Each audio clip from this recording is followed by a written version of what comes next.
Bonjour et bienvenue dans la dernière quotidienne condensée de la semaine. On est chez les numériques, bien sûr. On va vous parler de l'essentiel de l'actu tech. Aujourd'hui, du drone, du vélo, des voitures, beaucoup d'argent.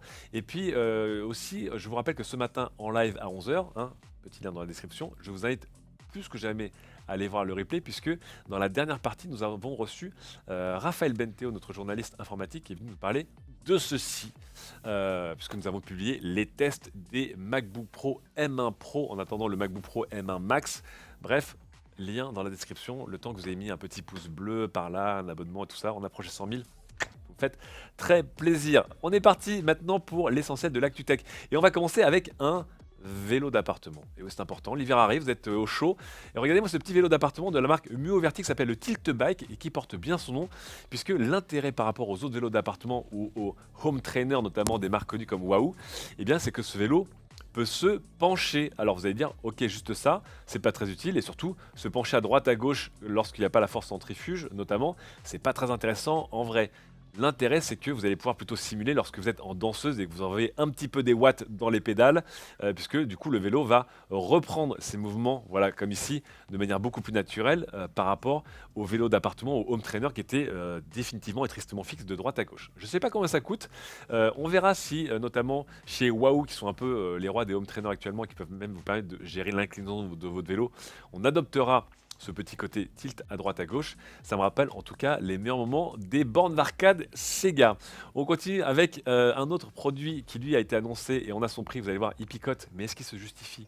C'est le Mavic 3 de chez DJI. Le constructeur leader vient de sortir donc la troisième version de son drone Star, un drone fait pour les experts, voire maintenant pour les professionnels. Je vous rappelle qu'à l'époque, le Mavic 2 se déclinait en deux versions. Une version Pro avec un grand capteur pour des belles images et une version Zoom avec un zoom 24-48 mais un capteur moins bon pour plus de flexibilité dans votre prise de vue. Aujourd'hui, vous n'avez plus à choisir puisque évidemment, deux capteurs et deux modules photo-vidéo se retrouvent intégrés dans un seul drone. Vous avez d'un côté un capteur 1 pouce, un capteur 4 tiers, donc deux fois plus grand qu'un capteur 1 pouce qui est calé en bas avec une optique grand angle à 24 mm. Et au-dessus, vous avez un capteur un demi-pouce qui lui offre un zoom x4 optique et x7 numérique, donc le meilleur des deux mondes dans un seul drone, qui lui-même a été amélioré à tous les étages. Vous imaginez bien, c'est DJI. Et donc vous avez plus d'autonomie, on passerait la barre fatidique et symbolique des 45 minutes, plus de résolution avec de la 4K 120 images par seconde ou de la 5K, des nouvelles fonctionnalités notamment pour commander votre drone d'encore plus loin, meilleur évitement, meilleure intelligence artificielle pour éviter les obstacles, etc., etc. Tout est mieux dans ce Mavic 3, qui en plus est donc, comme je vous le disais, le meilleur des deux mondes. Le seul problème, c'est que le prix s'en ressent. Le Mavic 2 coûtait entre 1250 et 1450 euros. Le Mavic 3 commencera à 2100 euros pour la version normale, 2800 euros pour un kit avec la valise et plus de batterie, et 4799 euros pour la version Ciné Pro qui pourra notamment gérer la norme ProRes 422 chère à Apple. Bref, chez DJI, on a augmenté les tarifs, on a aussi augmenté les performances. À vous de voir si ça vous va. Je vous rappelle que en attendant, le Mavic 2 est devenu le Mavic Mini et que lui, vous pouvez le trouver un petit peu moins cher. J'enchaîne encore avec des produits et ce coup-ci, on va parler de Samsung avec deux news, de plutôt bonnes nouvelles. Samsung est toujours le leader en Europe des téléphones en termes de nombre de ventes. 30% de parts de marché ont été mesurées selon Counterpoint. C'est quand même en baisse, c'est une baisse assez sensible puisqu'ils étaient à plus de 34% auparavant, au troisième trimestre 2021 en Europe. Je vous rappelle le contexte de ces chiffres. Ils sont talonnés notamment par Apple qui sont à 22% et qui se portent plutôt bien. Et puis Xiaomi également et se retrouve derrière avec un peu plus 23-24%. Évidemment, tout le monde est un petit peu venu chercher les parts de marché abandonnées par Huawei. C'est pas Samsung qui en profite, c'est plutôt Xiaomi. Mais Samsung se porte bien. On attendra de voir aussi les chiffres de vente de Samsung lorsqu'ils vont enfin officialiser le S21 FE. Je vous rappelle que sortira pas, sortira en 2021, sortira en 2022. Il sortira en 2022, annoncé au CES, ça on vous l'avait dit. On a ici les premières images de ce que serait ce téléphone et vous l'avez vu, globalement c'est exactement un S21 avec des matériaux peut-être moins nobles. Ça sent ici, vous voyez pas le joli bicolore lavande cuivre du S21 que je trouve magnifique, mais plutôt une coque monocoque pardon, avec un matériau moins joli, mais un Snapdragon 888 et j'imagine le gros des performances du S21 dans un packaging qui devra être moins cher que le S21. C'est là où ça va être un peu plus compliqué pour ce FE. Passons maintenant au transport avec 3 news, une moto, 2 voitures et les mêmes, c'est comment améliorer, comment upgrader votre engin. Plus que jamais, votre engin, c'est un smartphone avec 2 ou 4 roues. On commence avec Zero Motorcycle, eh bien, qui va introduire des nouvelles batteries plus performantes pour ces motos. Vous allez pouvoir donc mettre à jour vos motos d'un point de vue hardware avec des batteries toujours plus puissantes. C'est plutôt une bonne idée d'améliorer votre véhicule dans le temps. Et aussi une autre mesure un peu plus controversée, mais qui est en train de se généraliser chez les constructeurs de voitures et de motos, des mises à jour logicielles qui, elles, seront payantes. C'est déjà le cas chez Tesla avec le FSD, c'est le cas aussi chez, si je n'abuse, BMW pour avoir l'Apple Car ou le Google Car. Zero Motorcycle, du coup, va vous permettre d'upgrader d'un point de vue software, d'un point de vue hardware votre moto, pour le meilleur et pour le moins meilleur. De la même manière, Hyundai avec leur SUV phare, le Ioniq 5, que je trouve toujours aussi joli. Hein. On a parlé ce matin notamment des amoureux de la Lancia Delta, dont cette Ioniq 5 sera un peu une sorte d'héritière en termes de design. Eh bien, Hyundai proposerait une mise à jour pour inclure un peu plus de batterie hein, et augmenter l'autonomie. Et on passerait de 72,6 à 77,4 kWh. Ça permettrait eh bien, d'atteindre quasiment les 500 km d'autonomie selon les normes de mesure coréennes. Bonne nouvelle, pareil, si vous avez acheté une Ioniq 5 et que vous voulez avoir un peu plus d'autonomie, vous pouvez la mettre à jour. Dernière voiture qui pourrait se mettre à jour automatiquement, la Porsche Taycan, la Porsche électrique, et les ingénieurs de Porsche qui viennent de présenter un système très innovant de Digital Twin. Alors attention, c'est un peu fumeux. Je vous la fais rapidement. Si vous avez suivi les annonces, notamment de Nvidia cette année à la GTC, et Digital Twin, ce sont des sortes d'avatars de vous ou de n'importe quelle entité qui viennent eh bien, récupérer toutes vos informations pour créer une simulation en 3D. Cette simulation en 3D va trouver des solutions, des réponses ou des prévisions qu'elle va venir vous donner ici. Voilà. Donc, on avait vu notamment une démonstration d'une usine BMW conçue avec un avatar virtuel par Nvidia. Et ce qu'ils avaient appris sur les simulations de cette usine conçue par Nvidia en 3D avait été remise dans le vrai monde pour concevoir et améliorer cette usine. Digital Twin, gardez un peu ce concept, on en parlera beaucoup avec le métaverse. Porsche veut faire pareil avec, eh bien écoutez, une voiture virtuelle embarquée dans votre voiture réelle. Qu'est-ce que c'est? Eh bien, dans votre Porsche Taycan, vous aurez une partie du process qui sera là pour loguer tout ce que vous faites et tout ce que votre voiture fait, et pour l'appliquer sur une version virtuelle de votre voiture, et comprendre un peu combien de kilomètres elle a parcouru, si elle a accéléré fort, si elle tourne plus à gauche, à droite, si elle s'est pris des accidents, des pètes, etc., etc.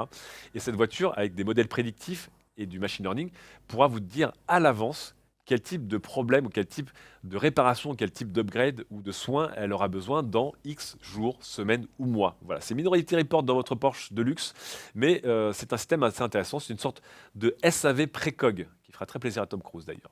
On en a terminé avec les transports. On va maintenant passer aux réseaux sociaux avec, écoutez, un message de paix qui nous étonne. Incroyable, c'est la paix entre Twitter et Instagram. Je vous le rappelle, aujourd'hui, lorsque vous postez un lien Instagram, vous ne voyez pas la photo Instagram dans Twitter, vous voyez juste le lien. Pourtant, lorsque vous postez une vidéo YouTube ou un clip Twitch sur Twitter, vous voyez les miniatures. Non, non, non, non, pas chez Instagram. Pourquoi?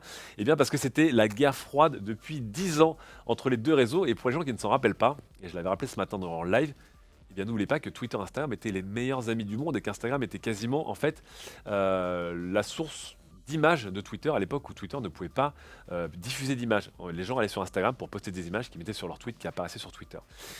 Les deux réseaux étaient tellement proches, et je vous rappelle aussi que leurs deux cofondateurs, donc Jack Dorsey chez Twitter et Kevin Systrom chez Instagram, étaient tellement potes, ils avaient même bossé ensemble dans une boîte précédente, qu'on imaginait bien qu'un jour, Instagram et Twitter allaient fusionner. Et Twitter avait essayé de racheter Instagram.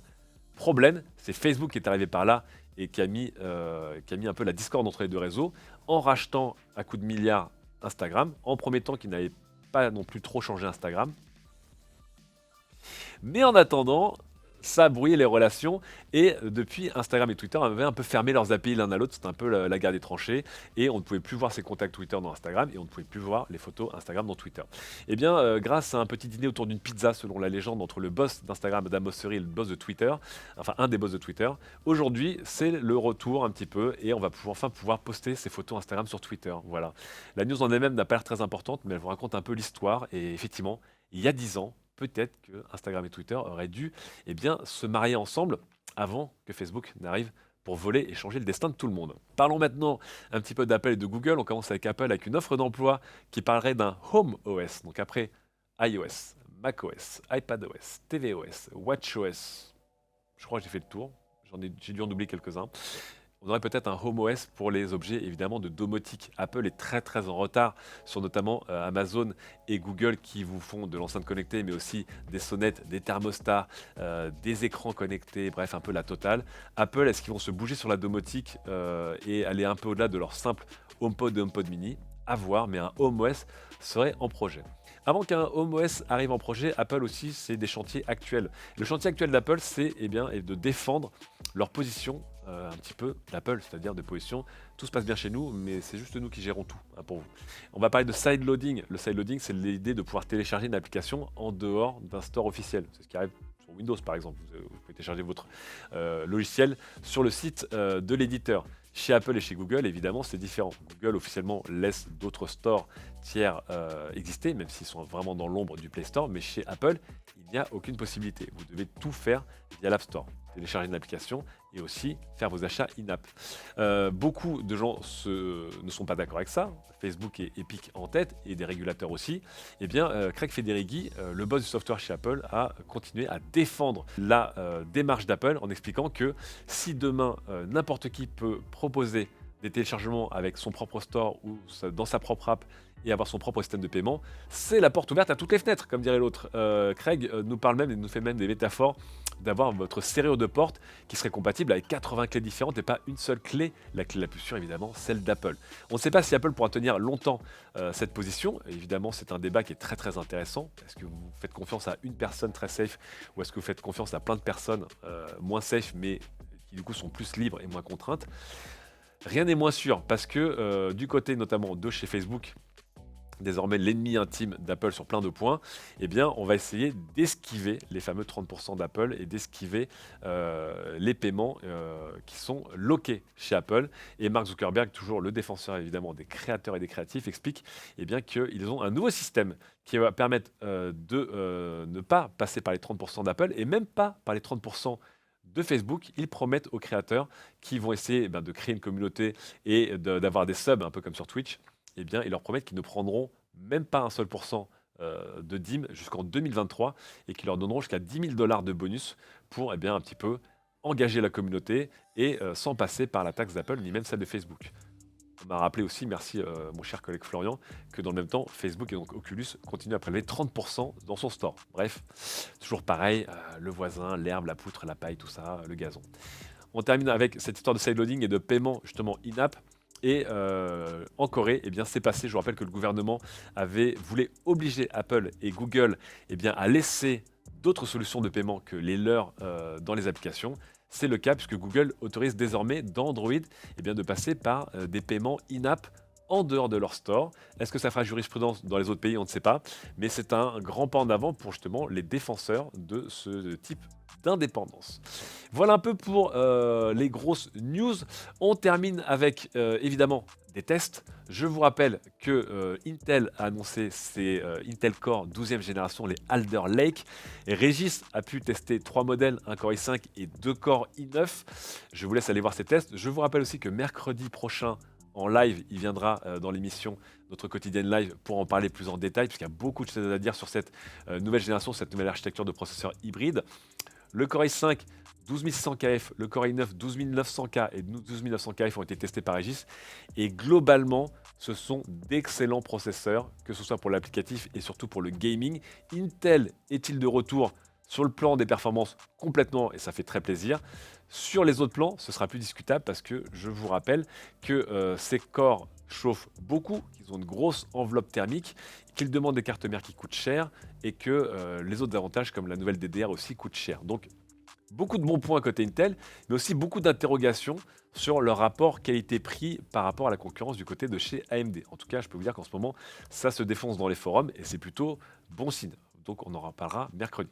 Je vous rappelle aussi qu'on a beaucoup parlé du MacBook Pro 16 pouces M1 Pro, dont le test est sorti chez nous hier et dont le test vient de sortir pour la version 14 pouces. C'est Raphaël qui est venu nous en parler. Donc je vous rappelle, on vous montre un petit extrait ici dans l'émission, mais allez voir le replay du live. C'est une première chez nous. C'est un ordinateur qui a pris 5 étoiles dans quasiment toutes les sections. Le son, c'est le meilleur son d'un ordinateur portable qu'on n'a jamais vu, jamais entendu même. L'écran est sûrement le meilleur écran qu'on ait jamais vu ce coup-ci. Sur la puissance, ça se tire la bourre avec des Core i9 et des Ryzen 9 avec une fraction de la consommation. Bref, beaucoup de bons points, mais aussi beaucoup d'autres questions. Vous allez voir sur les compatibilités, le prix, etc., etc.